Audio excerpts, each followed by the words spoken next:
ফিলিস্তিনের রাফাতে দখলদার ইসরায়েলের চলমান হামলা বন্ধে নির্দেশ দিয়েছে আন্তর্জাতিক বিচার আদালত আইসিজে।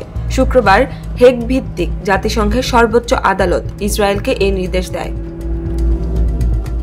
এই নির্দেশনা কতটুকু কার্যকর হলো সে সম্পর্কে 1 মাস পর অবহিত করতে ইসরায়েলকে নির্দেশ দিয়েছে আদালত। এছাড়া গুরুত্বপূর্ণ রাফা ক্রসিং খুলে দিতেও নির্দেশ দেওয়া হয়েছে। এদিকে এই রায় প্রত্যাখ্যান করেছে প্রধানমন্ত্রী বেঞ্জামিন নেতানিয়াহুর নেতৃত্বাধীন ইসরায়েলের মন্ত্রিসভা। তারা জানিয়েছে, গাজায় ক্ষমতাসীন সশস্ত্র গোষ্ঠী হামাসকে ধ্বংস করতে ইসরায়েলের অভিযান অব্যাহত থাকবে।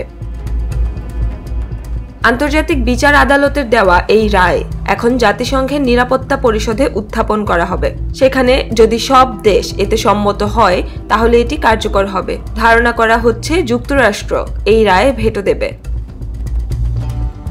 2023 সালের 7 অক্টোবর গাজা উপত্যকায় হামাস ইসরায়েলি বাহিনীর যুদ্ধ বাধায় প্রায় 2 মাস পর ডিসেম্বরে ইসরায়েলের বিরুদ্ধে গণহত্যার অভিযোগে আন্তর্জাতিক অপরাধ আদালতে মামলা করে দক্ষিণ আফ্রিকা। মামলার কার্যক্রমের মধ্যেই রাফায় অভিযান স্থগিতের আর্জি জানিয়ে আবেদন করে বাদীপক্ষ। সেই আবেদনের জবাবে শুক্রবার রাফায় সামরিক অভিযান বন্ধের নির্দেশ দিয়ে রায় দেয় আদালত। জাতিসংঘের সর্বোচ্চ এই আদালত এবারই প্রথম দখলদার ইসরায়েলকে এমন নির্দেশ দিয়েছে। কাতার ভিত্তিক সংবাদ মাধ্যম আল জাজিরা জানিয়েছে, আন্তর্জাতিক বিচার আদালতের 15 বিচারকের মধ্যে 13 বিচারক একমত হয়েছেন যে রাফার বর্তমান পরিস্থিতি সর্বোচ্চ সংকটজনক অবস্থায় পৌঁছেছে।